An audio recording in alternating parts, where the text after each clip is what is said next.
One of America's ammunition companies just went belly up under Chapter 11 protection. A budget-tier pistol brand has gone completely radio silent. And across the Atlantic, one of the largest primer manufacturers in Europe is getting ready to shut its doors forever. Are we witnessing the early tremors of a full-scale collapse in the ammo world? One that could leave gun shop shelves barren and push the price of a single 9mm round past $10. In this segment, we'll break down exactly why ammo companies are faltering, how fragile the logistics chain has become, and what savvy Second Amendment supporters should be doing right now. You'll get hard numbers directly from bankruptcy filings. We'll walk through how a single 35% import duty can bring a primer facility to its knees, and why the recent silence at your local gun club should be raising more alarms than the media's panic cycles.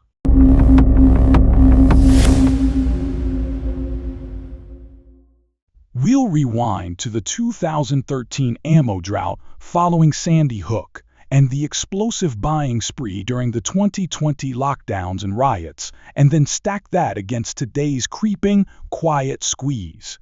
Hang in to hear practical stockpile strategies, how to catch warning signs of an upcoming primer crunch, and why staying ahead starts with mindset, not just magazine capacity.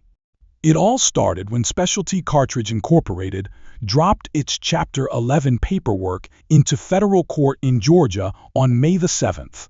The numbers paint a brutal picture, assets somewhere between $10 million and $50 million, but nearly $10 million in debt. That cushion evaporated the moment primer, brass, and powder costs skyrocketed. Atlanta Arms, their in-house label, wasn't some mom-and-pop loader in a garage. They were producing precision match-grade ammunition for everything from USPSA competitors to municipal police departments, with pallets of 9mm leaving the dock every week. But as the cost of raw inputs surged and demand fell, the walls closed in fast. Vendors were left unpaid. Fiocchi of America is reportedly owed over $400,000, with others like Wheelan Metals not far behind. The lesson? Even medium-sized players can get steamrolled when shooters start pulling triggers less and prices climb too fast. Just as that bankruptcy paperwork landed, the phone stopped ringing at SCC. Why? Firearms down in Florida. Dealers who needed warranty parts for their CPX pistols got nothing but automated responses. Emails bounced. Reddit lit up with FFLs claiming SCCY's federal firearms license had been pulled, and that unpaid taxes triggered asset seizures. Some even posted photos of court notices slapped onto the factory's front doors. SCCC once boasted the cheapest 9mm pocket pistol on the market, bright, flashy, and undercutting even High Point by about $20. First-time buyers bought them by the truckload, but behind the flashy marketing, quality control lagged. Still, they moved tens of thousands of units, and that kind of volume needs a steady flow of powder, primers, and cash. When all three dried up, the lights went out. These days, pawn shops won't even accept them, and some range officers will joke that they'd rather take their chances with an old High Point. Meanwhile in Texas, Watchtower Firearms tried to sidestep the same fate through a preemptive Chapter 11 filing. Known for building premium AR platform rifles, they even secured a contract to supply 15-inch patrol carbines to the Lafayette Police Department. CEO Jason Kowski, a former Marine, claimed it was just strategic restructuring. Payroll continued, and new bolt-action models were even showcased at SHOT Show. But court documents showed the real strain: high interest on acquisition debt, particularly after they bought out F1 Firearms in 2023. Top-shelf materials, custom coatings, and precision machining only work at scale. When inflation froze law enforcement budgets, the math just didn't work anymore. Taken together, These cases spell out a hard truth. Civilian-focused gun and ammo makers simply cannot survive a prolonged squeeze of high material costs paired with soft demand. Back in 2020, pallets were getting paid for before the shrink wrap cooled. These days, ammo money is competing with grocery bills, and factories financed on yesterday's optimism are feeling the burn. And that pain's not just domestic. Over in Bosnia, a major global primer maker called GENEX just announced it's pulling the plug. The reason? A brutal 35% tariff slapped on every export crate coming into the United States. Most American reloaders have never heard of them, but their primer cups and explosive mix have quietly powered a huge share of our domestic reloading lines. Roughly 40% of all primers that spark cartridges in the US come from overseas. When a single foreign factory goes dark, that number takes a hit overnight. American producers are already running 3 shifts just to keep up. But new capacity doesn't appear overnight. You can't magic up a fully equipped primer plant just because a trade war gets hot. Tariffs like Section 301 and 232 started hammering base materials, metals, machine parts, and chemicals as far back as 2018. Copper, zinc, and lead shot up, dragging brass prices along with them. Chinese factories used to provide dirt-cheap jacket material for range ammo, but once duties climbed to 15 or even 25%, the margins disappeared. Importers took the hit for a while, hoping for relief. But then freight rates exploded, port delays hit, and retaliatory duties kicked in. The result? Small shops began delaying restocks, prices climbed, and shooters started feeling the squeeze. At the peak of that spiral, a basic box of 9mm range ammo that used to cost $11 was suddenly selling for over $15. Even military contractors took a hit, forcing the Pentagon to tweak contract language to deal with rising commodity costs. Training schedules got shifted, budgets got cut. But none of that helped the neighborhood range operator trying to keep his Tuesday night league shooters and ammunition. Now compare that with the 2013 panic. That shortage was sudden and psychological. The Sandy Hook tragedy lit up the media, and within weeks, shelves were stripped clean. Rounds that once cost under 30 cents were fetching $1. Polymer mags disappeared overnight. Gun shows turned into auction houses, and flippers made triple profits. Those of us who lived through it learned the hard way. Keep at least a 12-month supply of training ammo on hand or prepare to spend the next spring dry firing in the garage. The ammo panic of 2020 faded from memory until a new storm began to brew. Between election drama, lockdown mandates, and riots breaking out, everything collided. Jason Hornady flat out said that March alone shattered every record his company ever tracked. Vista Outdoors logged back orders exceeding $1 billion. Primer costs for independent reloaders shot up from $16 per thousand to $100, if you could even get them. Social distancing split factory shifts. Cardboard was in short supply, and even the laundry service that kept press equipment clean shut down. Gun owners responded the only way they knew how, by buying up crates of ammunition like folks were hoarding toilet paper. Over 7 million first-time buyers entered the scene, each looking to burn through a couple hundred rounds just to get comfortable. The supply chain never fully caught up. These back-to-back ammo scrambles taught 2 undeniable truths. First, real shortages usually trace back to raw materials, trade policies, or plants going offline. Second, panic buying moves far quicker than any factory can recover from.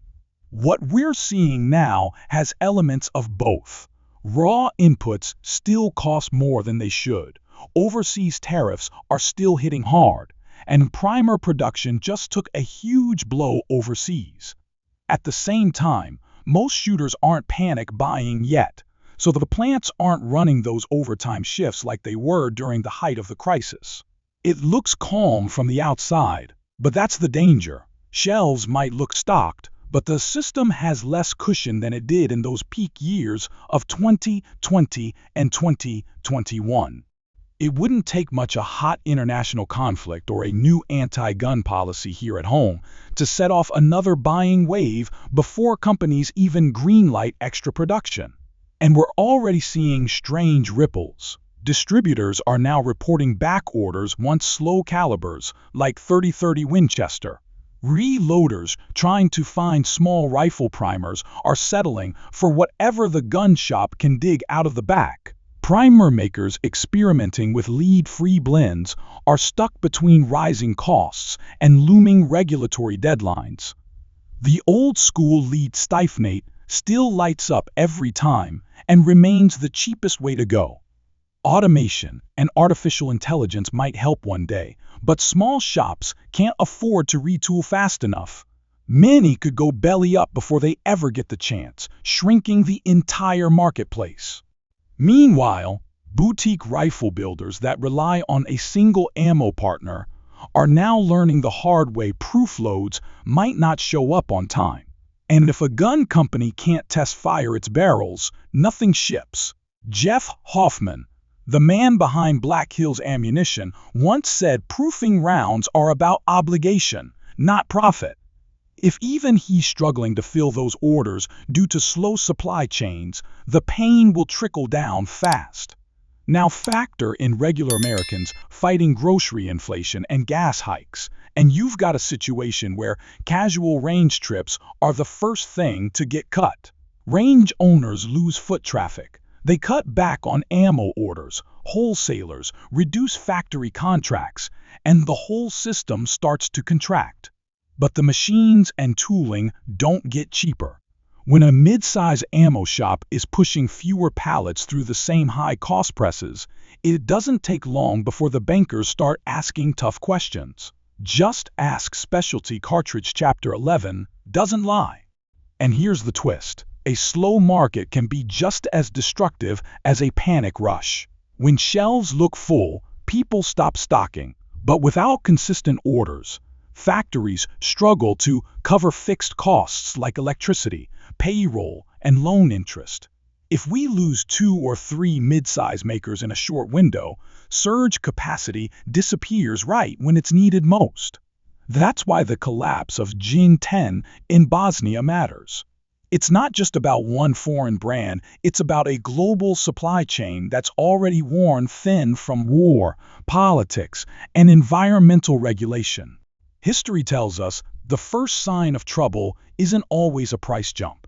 It's usually quieter. An online store with no backorder button or a firearms instructor telling students to bring fewer rounds to class because the local distributor is dry. By the time the average weekend shooter notices, primers are behind the counter at $150 a brick if they're being sold at all.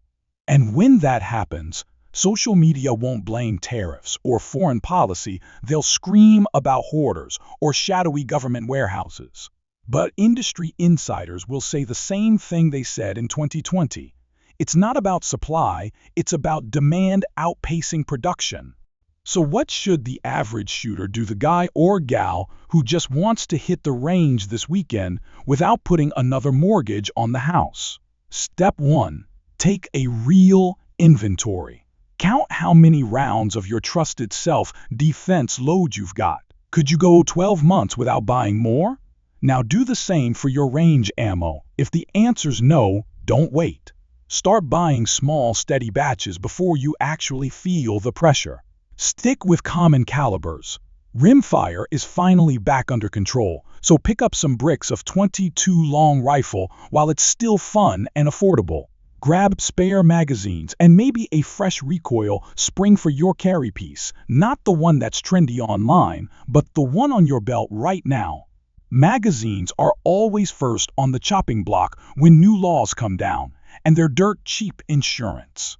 Support the domestic brands that are still standing strong. Sure, their boxes might cost a couple bucks more, but they're keeping jobs here, honoring warranties, and staying on the phones when stuff goes sideways. If the choice is between sketchy imported ammo and a box from the Arkansas shop that loaded your granddad's deer rounds, go local.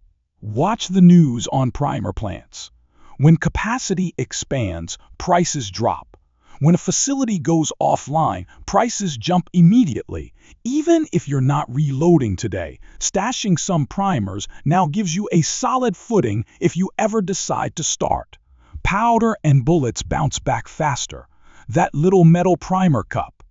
That's the weak link. Most important of all, keep your perspective. This community has survived gun bans, pandemic waves, riots, trade wars, and even cardboard shortages. The Second Amendment is more than a policy, it's a mindset. But you've got to prepare if you want to adapt. Companies running tight margins can't survive every storm, and their collapse hits the shelf before the headlines do. Right now, we're seeing all the early warning signs: bankrupt ammo shops, shuttered phone lines, primer plants closing, and price hikes from old tariffs still haunting us. No single issue guarantees another rush, but combined, they lay the groundwork. So stay calm, stay sharp, stock up smart. The next panic will come, history all but guarantees it. But the folks who treated this lull like a prep window, they'll smile, load another mag, and hit the range while everyone else is asking where all the ammo went. Factories are folding. Phone lines are going dark. Primers are disappearing. Tariffs are still biting. The clock is ticking. But history proves this: those who stay ready never have to get ready. What do you think? Are we headed toward another ammo crunch like 2020? Or can American makers hold the line? Let us know what caliber you're stacking first. Share your tips, smash that like, hit subscribe, ring the bell, and keep your gear locked, loaded, and ready for whatever's next.